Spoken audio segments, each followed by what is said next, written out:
అన్న ఫైనల్‌గా ఇప్పుడు పవన్ కళ్యాణ్ గారి పరిపాలన ఎలా ఉంది సార్ అసల ఈ 6 నెలల్లో?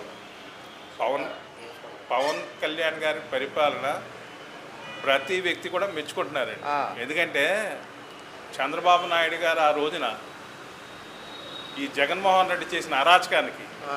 రాజమండ్రి జైలు తీసుకెళ్తే మరి వెనకాతల పరామర్శించడానికి మరి పవన్ కళ్యాణ్ గారు కూడా వెళ్తే ఆయన్ని కూడా పక్కన పెట్టేసి ఆపేసినటువంటి గవర్నమెంట్ వైఎస్ఆర్సీపీ గవర్నమెంట్. చంద్రబాబు నాయుడు గారు మరి పవన్ కళ్యాణ్ గారు కృష్ణార్జున్ లాగా ముందుకెళ్తామన్నారు.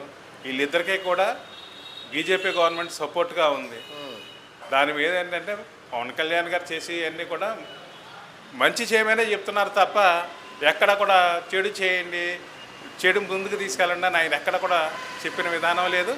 ఆయన కూడా కూటమిలో మంచిగా ముందుకు వెళ్తా ఉన్నారు. చంద్రబాబు నాయుడు గారు మన పవన్ కళ్యాణ్ గారి సారథ్యంలో ఇంకా ముందుకెళ్ళాలని మేమంతా ఈ సంక్రాంతి భోగి రోజులు కోరుకుంటూ వచ్చే సంక్రాంతి భోగి రోజులకి ప్రజలందరూ సుఖ సంతోషాలతో ఉండాలని మనస్ఫూర్తిగా మేము కూటమి ప్రభుత్వం కోరుకుంటుంది, మేము కోరుకుంటున్నాం. ఓకే. థ్యాంక్ యూ అన్నగారు.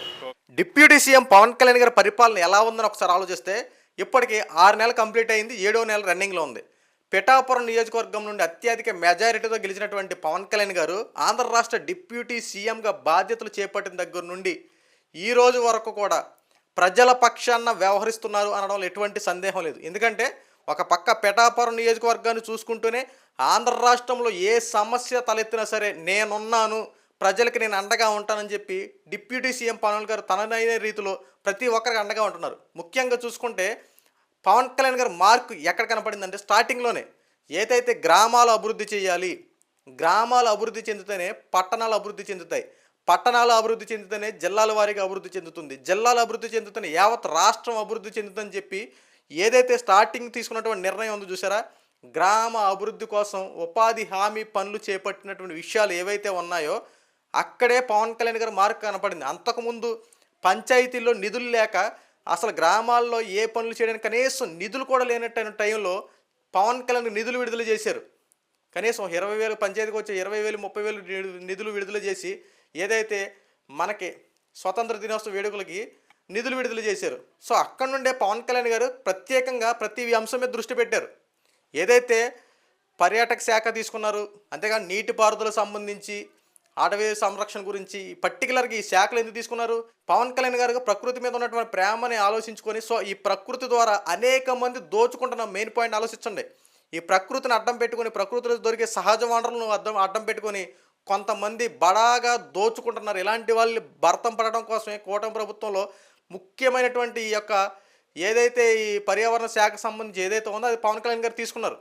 సో అంతేకాకుండా పవన్ కళ్యాణ్ గారు గ్రామాల అభివృద్ధి కోసం 4,570 కోట్ల రూపాయలు నిధులు విడుదల చేసి గ్రామాల్లో పనులు మనం చూస్తాం కదా, మన యొక్క రోడ్ల పరిణామాలు ఉన్నాయనుకోండి. ఫర్ ఎగ్జాంపుల్ మన సీసీ రోడ్లు ఉంటాయి, ఆ రోడ్లు ఎవరో చేయడం కన్నా అదే గ్రామ ప్రజలు వేసుకుంటే ఆ గ్రామానికి ఎవరైతే కాంట్రాక్టర్ వస్తాడు అక్కడ కూలి పనులు అవసరం అవుద్ది.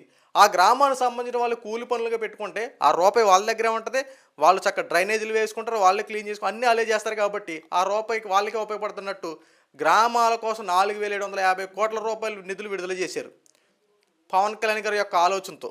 చంద్రబాబు గారు కూడా దీన్ని సపోర్ట్ చేస్తూ ఉన్నారు. వీళ్ళిద్దరికీ ఒక అండర్స్టాండింగ్తో పనిచేస్తున్నారు. కానీ వీళ్ళ మధ్యన బురద జల్లే రాజకీయాలు, శవ రాజకీయాలు పెట్టాలని చెప్పి అనేక మంది ఎదురు చూస్తూ ఉన్నారు. అంతేకాకుండా పవన్ కళ్యాణ్ గారు ఏదైతే రేషన్ బియ్యాన్ని అరికట్టే విధంగా కొన్ని చర్యలు కూడా తీసుకున్నారు. ఏదైతే కాకినాడలో షీజ్ ద షిప్ అని చెప్పి ఒక విషయం హాట్ టాపిక్గా మారింది. ఈ అంశంలో కూడా రేషన్ బియ్యాన్ని పంది కొక్కుల్లాగా మేసి ఈ రోజుల్లో ఈ రేషన్ బియ్యాన్ని అరికట్టి సామాన్య ప్రజలకి ఆ యొక్క రేషన్ బియ్యం అందేలా చాలా చర్యలు తీసుకునేపాటికి ఈ అంశం మీద కూడా చంద్రబాబు నాయుడు గారు కూడా సపోర్ట్ చేయడంతో పవన్ కళ్యాణ్ గారు ఈ అంశం మీద చాలా ముందుకు దూసుకుపోయారు. ఈ రేషన్ మాఫీని అరికట్టే విధంగా చర్యలు కూడా తీసుకుంటామన్నారు. పవన్ కళ్యాణ్ గారు ఏ శాఖలో అవినీతి జరిగిందో అన్నిటి మీద పకడ్బందీగా తన యొక్క శైలిలో విరుచుకుపడుతున్నారని చెప్పాలి. అంతేకాకుండా సోషల్ మీడియాలో ఎవరైతే విస్తృత స్థాయిలో పెచ్చిరిల్లిపోతున్నారో వీళ్ళ భరతం పట్టేలా కూడా పవన్ కళ్యాణ్ గారు ఏదైతే ఆ రోజున వ్యాఖ్యలు చేశారో, హోంమంత్రి అనిత గారు మీరు ఇంకా ఎక్కువగా పనిచేయాలి, లేదంటే నేను హోంమంత్రి బాధ్యతలు స్వీకరించాల్సి వస్తుందని చెప్పి పవన్ కళ్యాణ్ గారు ఆ రోజున మాట్లాడిన సందర్భంలో ఏవైతే మాటలు మెన్షన్ చేశారో ఆ రోజు నుండి ఈ సోషల్ మీడియా అరెస్టులో పర్వం కొనసాగింది.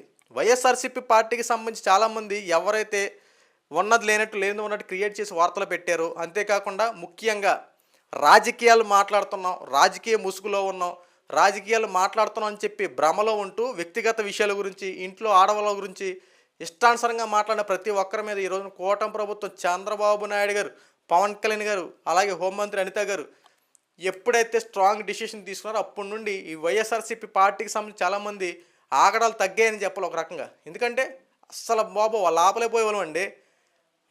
చూసారుగా బోరగడ్డ అనిలు చంపేస్తా, ఒక గంట టైం ఇవ్వండి, పవన్ కళ్యాణ్ గారు, నారా లోకేష్ గారు, చంద్రబాబు ఎక్కడ ఉండి ఎతికి మరీ చంపేస్తానని చెప్పి మాట్లాడడం. ఇంకొకటి ఏంటో ఇంట్లో ఆడవాళ్ళ గురించి మాట్లాడడం, చంద్రబాబు గారు భార్య గురించి మాట్లాడడం, పవన్ కళ్యాణ్ గారు భార్య గురించి మాట్లాడడం, వాళ్ళ ఇంట్లో వాళ్ళ ఆడపిల్లల గురించి మాట్లాడడం. ఇంకొకటి ఏకంగా టీడీపీ పార్టీని భూస్థాపితం చేస్తా, పార్టీ ఆఫీసులు ధ్వంసం చేస్తానని చెప్పి ఇంకొకడు. ఎటు చూసుకున్న గత 5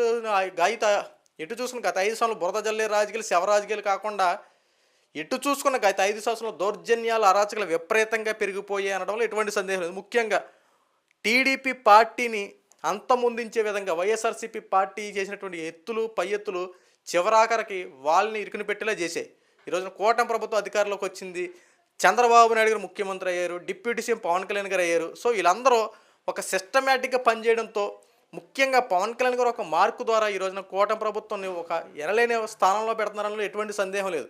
ఎటు చూసుకున్నా, ఎక్కడ ఇబ్బంది కలిగినా, ఏ అంశంలోనైనా పవన్ కళ్యాణ్ గారు ముందుండి చంద్రబాబు నాయుడు గారు సపోర్ట్ ఇస్తూనే పవన్ కళ్యాణ్ గారు వెళ్తూ, రీసెంట్ చూడండి తిరుమల తిరుపతి దేవస్థానంలో జరిగినటువంటి సంఘటనకి వెంటనే పవన్ కళ్యాణ్ గారు రావడం, అక్కడ అందరి ముందు క్షమాపణ చెప్పడం, అంతేకాకుండా అక్కడ తొక్కిసలాట జరిగిన వాళ్ళందరికీ మేము భరోసా ఉంటామని చెప్పి హామీ ఇవ్వడం, ఇలా తనదైన శైలిలో అందరికీ సపోర్ట్గా నిలబడుతూ పవన్ కళ్యాణ్ గారు నేనున్నానని చెప్పి హామీ ఇస్తూ ఉన్నారు. ఇలాగే ప్రతి దాంట్లో పవన్ కళ్యాణ్ గారు ప్రతి విషయంలో ప్రజలకు అండగా ఉంటున్నారు. తర్వాత పిఠాపురం నియోజకవర్గంలో వారికి కూడా రాబోయే రోజుల్లో పిఠాపురంలో పర్యటిస్తా, పిఠాపురం సమస్యలన్నీ ఎప్పటికప్పుడు అక్కడ ఉన్నటువంటి వర్మ, టీడీపీ సంబంధించిన వర్మ ద్వారా అన్ని విషయాలు తెలుసుకుంటారు. ఏమైనా ఇబ్బందులు ఉంటే కనుక ఏకంగా డిప్యూటీ సీఎం పవన్ కళ్యాణ్ దగ్గరికి ఆ యొక్క ఏవైతే సమస్యలు ఉన్నాయో అవన్నీ వెళ్తా ఉన్నాయి. ఏ విషయంలోనే సరే పవన్ కళ్యాణ్కి ఎట్టి పరిస్థితుల్లో రాజీ పడట్ల, ప్రతి విషయంలో ప్రతి దాంట్లో నేనున్నానని చెప్పి ప్రతి ఒక్కరికి అందుబాటులో ఉన్నారు. సమస్యల పట్ల ఒక అవినీతికి సమస్యల పట్ల అవి తీర్చే విధంగా ముందుకు అడుగులేస్తూ ఉన్నారు. ఈ రోజున కూటమి ప్రభుత్వం చేసినటువంటి పరిపాలనకు అందరూ హ్యాట్స్ ఆఫ్ చెప్తున్నారు. వైఎస్ఆర్సీపీ పార్టీ చేసినటువంటి గతంలో జరిగినటువంటి అప్పుల విధానమే కానీ, అవినీతి విషయంలో కానీ, దౌర్జన్యాల అరాచకాల్లో కానీ నష్టపోయినటువంటి ప్రతి ఒక్కరికి ఈ రోజున పవన్ కళ్యాణ్ గారు, చంద్రబాబు నాయుడు గారు అండగా ఉంటున్నారు. సో రాబోయే రోజుల్లో కూటమి ప్రభుత్వం ఇంకా మెరుగైన విజయాలు సాధిస్తుంది, దీంట్లో ఎటువంటి డౌట్ లేదు. కూటమి ప్రభుత్వం మనం సపోర్ట్ చేద్దాం. రాబోయే రోజులు ఇంకా అభివృద్ధి పనులు ఇంకా వేగవంతం చేస్తారు. ఈ వీడియో మీకు నచ్చితే లైక్ చేయండి, షేర్ చేయండి. ఇలాంటి మరిన్ని అప్డేట్స్ కోసం మన ఛానల్ సబ్స్క్రైబ్ చేసుకోండి. Thank you.